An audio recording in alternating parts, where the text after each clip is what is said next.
All right, let's dive right in. Today, we're taking a deep dive into Erich Fromm's Escape from Freedom. And we'll get ready because it's a pretty mind-bending idea. Mm. Could the very freedom we celebrate in modern society actually be driving us to escape from freedom? It really is a fascinating paradox, isn't it? Shem's not saying freedom is bad or anything, but he's really shining a light on this hidden cost, this kind of anxiety that comes with all the choices and possibilities that we have today. Yeah, that makes sense. Okay, so let's break down this paradox of freedom a bit more. What exactly is Fromm getting at here? It feels very relevant even today. Imagine this. You're told you can be anything, do anything, choose your own path. But without like those old structures and traditions to guide us, that freedom can actually start to feel like this enormous weight on your shoulders. It's like being handed a blank canvas and told, create a masterpiece. But what if you don't even know where to begin? Yeah, I can see how that would be paralyzing. It's like the flip side of the American dream coin, right? Like Yeah. all the pressure to create your own success. It can be incredibly isolating. Precisely. And Fromm actually links this feeling of being adrift to the rise of capitalism. He points to the way it shifted our very concept of time. Minutes became commodities, idleness was frowned upon, and this pressure to be constantly productive just seeped into like our collective psyche. Wow, that's a huge shift. It's like time itself became this measure of worth. Like if you weren't constantly producing or achieving something, you were somehow failing. No wonder we feel so anxious. But how does all of this tie into this urge to escape freedom? Well, Fromm argues that when we're faced with this overwhelming sense of anxiety and isolation, we instinctively try to find ways to feel safe and secure again. And sometimes that means giving up some of our autonomy, even if it seems counterintuitive. Okay, so we're not actually running from freedom itself, Yeah. but from the discomfort that comes with it. That makes a lot of sense. But how do we actually go about escaping something as intangible as freedom? Fromm identifies several different, what he calls mechanisms of escape. But let's focus on two that feel particularly relevant in the world today. The first one is what he calls fusing with the outside. Fusing with the outside. That sounds almost sci-fi. Break it down for me. Sure. It's essentially surrendering our individual identity to something larger than ourselves. Think about those moments when you feel the most lost or uncertain. It's natural to seek comfort in belonging, right? To become a part of a group, a movement, a belief system that gives you like a sense of purpose and direction. Ah, so it's like finding safety in numbers.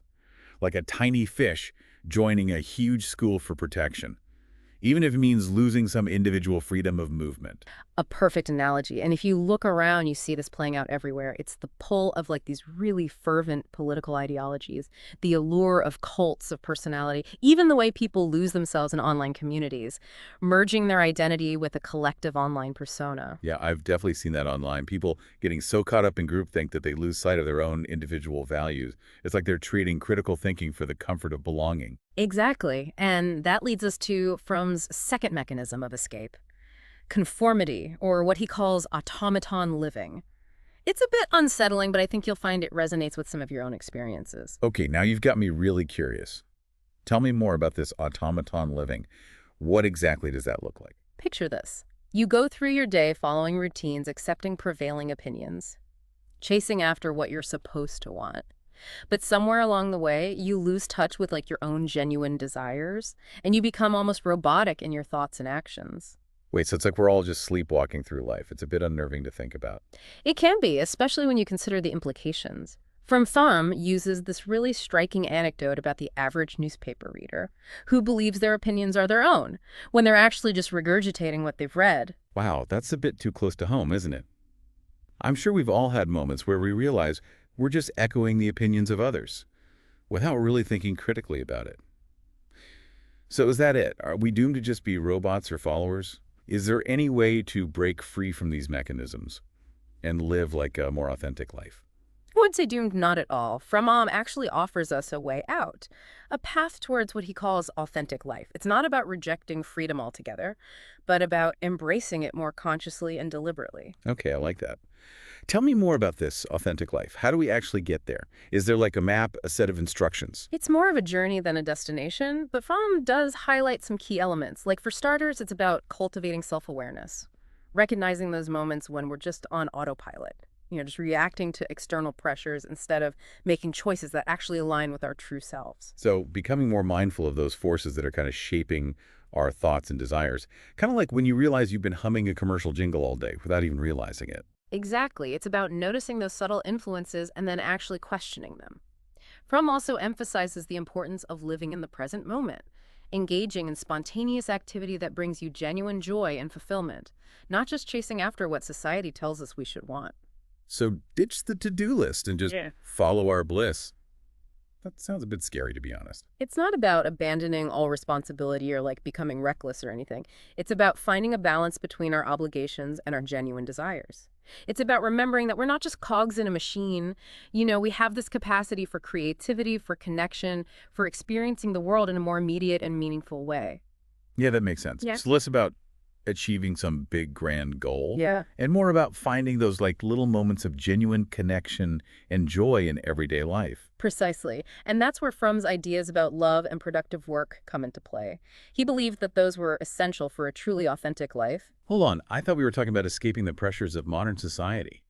How does work fit into all of this, especially in a world where work can feel so demanding and soul-crushing? Yeah, he wasn't talking about just any kind of work. He was talking about work that lets us express our creativity, using our skills and talents to contribute something meaningful to the world.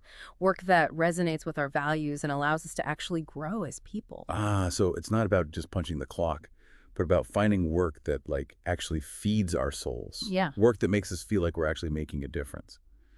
What about love? How does that fit into this idea of authentic living? For Fromm, love wasn't just this like romantic feeling. It was a much deeper form of connection, like a way of relating to others that transcends just the ego and recognizes the shared humanity in all of us. It's about empathy, compassion, a willingness to see the world through someone else's eyes. So it's about breaking down those walls that we build around ourselves Right. and truly connecting with other people on a deeper level. But let's be real, that sounds like a lifelong journey, not some quick fix. Yeah. Is this even attainable in our fast-paced, hyper-individualistic world? You're right. It's not a destination you reach overnight. It's an ongoing process of self-reflection, critical thinking, and having the courage to be different. Okay, but how do we even begin to cultivate that kind of inner strength and self-awareness? It's like we're constantly bombarded with messages telling us who to be and what to want. How do we even filter out all the noise and find our own authentic voice? That's the million-dollar question, and one that Fromm dedicated a lot of his work to exploring. He believed it starts with developing a certain set of skills and perspectives, a way of engaging with the world that allows us to see through the illusions and make choices that are truly our own. This is getting really interesting. Tell me more about these skills Fromm talks about. What are they and how do we actually develop them? Well, one of the most important is critical thinking.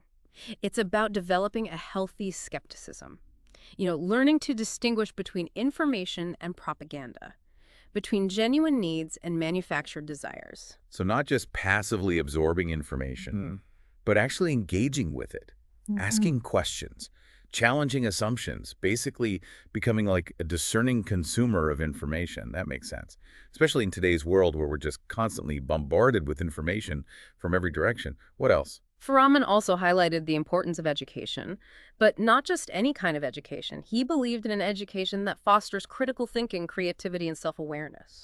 So not just memorizing facts and figures, but learning how to think for ourselves, how to connect the dots, how to see the world from multiple different perspectives. It sounds like he was advocating for a much more like holistic and empowering approach to education than what a lot of us actually experience. Absolutely. It's about nurturing curiosity, encouraging independent thought, and equipping individuals with the tools they need to navigate a complex and ever-changing world. I love that. It's about empowering people to become active participants in their own lives and in the world around them. But that brings up another question. If we're constantly being pressured to conform, to fit in, to follow the crowd, how do we find the courage to be different, to embrace our individuality? That courage comes from developing a strong sense of self, a clear understanding of our values and what truly matters to us. Because if we don't know who we are and what we stand for, it's easy to get lost in all the noise and just become chameleons, constantly adapting to try and fit in right. Precisely. And that's where Fromm's emphasis on spontaneous activity comes in. It's about finding ways to express our unique individuality, to engage in activities that bring us joy and fulfillment, activities that allow us to actually connect with our authentic selves. So it's not just about thinking differently, but about living differently, making choices that actually align with our values, even if they go against the grain. But that takes courage, doesn't it? It takes a willingness to stand out, to embrace our differences, to risk being seen as unconventional or even rebellious. It does, but Fromm believed that the rewards of living authentically far outweigh the risks. He argued that only by embracing our true selves, by making choices that are aligned with our deepest values, can we truly experience freedom and fulfillment. So it's not an easy path, but it's a path worth taking.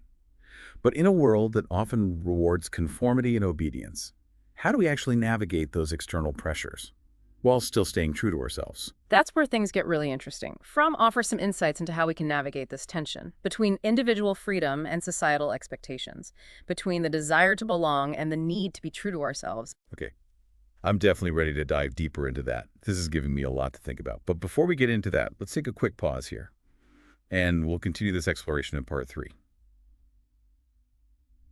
Okay, so we're back and ready to wrap up our deep dive into Erich Fromm's Escape from Freedom.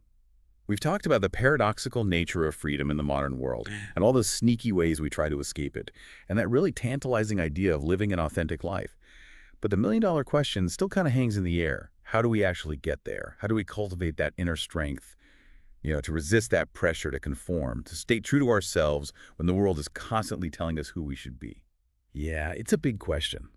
Fromm's doesn't offer us a simple answer, but he does highlight some key ingredients for this journey of self-discovery. And one of the most vital, especially in today's world, is critical thinking. Right. That makes sense. If we want to resist being swept along by the currents of society, we need to be able to question the messages we're bombarded with every day, to figure out what's genuine and what's just noise. Exactly. It's about developing that healthy skepticism, learning to differentiate between information and propaganda, between what we actually need and what's just a manufactured desire. So not just absorbing all this information passively, but actively engaging with it, asking questions, challenging assumptions, basically becoming like a savvy detective of information, sifting through all the clues to find the truth. I like that. That's a great way to put it. And it actually ties into another crucial element that Fromm emphasizes, education. But not just any kind of education. He was a big proponent of an approach that nurtures critical thinking, sparks creativity, and cultivates self-awareness. So not just memorizing a bunch of facts and figures, but learning how to think for ourselves, how to connect the dots, and how to see the world from multiple perspectives. It's about fostering those aha moments. Those flashes of insight that help us really make sense of things. Exactly. It's about nurturing curiosity, encouraging independent thought, and really giving people the tools they need to navigate this world. It's more complex and ever-changing than ever before. I love that. It's about empowering people to become active participants in their own lives, not just passive consumers of whatever is thrown at them. But that brings up another challenge, right? In a world that often rewards conformity and obedience, how do we find the courage to be different, to embrace our individuality? It can feel really risky, even scary to stand out from the crowd. You're absolutely right. It takes courage. And that courage comes from developing a really strong sense of self, a clear understanding of our values and what truly matters to us. Without that kind of inner compass, it's easy to get lost in all the noise and just become a chameleon, constantly adapting to try to fit in. Yeah, that's such a powerful image.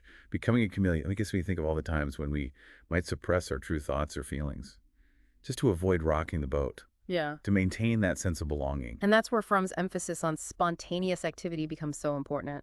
It's about finding those outlets where we can truly express ourselves, engage in activities that bring us joy and fulfillment, things that allow us to connect with our authentic selves. So it's not just about thinking differently, but about actually living differently, aligning our actions with our values, even if it means going against the grain, challenging expectations, finding the courage to dance to the beat of our own drum. Beautifully said. Fromm truly believed that the rewards of living authentically are far greater than the risks.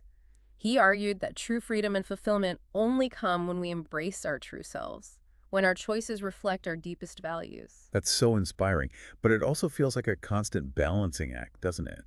Navigating all those external pressures while staying true to ourselves. Any advice on how to walk that tightrope? Fromm suggests that we focus on what we can control, our own choices, our own responses to the world around us. It's about becoming more aware of those moments when we're tempted to escape, to conform, to surrender our individuality. And in those moments, remembering that we always have a choice. That's so empowering. It reminds me of that quote. The only person you are destined to become is the person you decide to be. Exactly. Fromm's work reminds us that we have the power to shape our own destinies, to choose authenticity over conformity, to embrace the challenges and the rewards of living a life that's true to ourselves. Well, that brings our deep dive into Erich Fromm's Escape from Freedom to a close. We've explored some really complex ideas about freedom in the modern world, the ways we try to escape it, and the possibility of creating a more authentic and meaningful life. But, like always, the real journey starts now. Fromm's work is an invitation to examine our own lives, to question our assumptions, to become more conscious of the choices that we're making each and every day. It's a call to action, to awaken to our own potential for freedom and embrace the journey of becoming who we truly are. So as you go about your day, ask yourself, what choices am I making because I genuinely want to? And what choices am I making just because I feel like I'm supposed to? What steps, even small ones, can I take today to move towards a more authentic and fulfilling life? The answers, as Fromm reminds us, lie within each of us. Until next time, keep diving deep and keep questioning everything I keep slowing.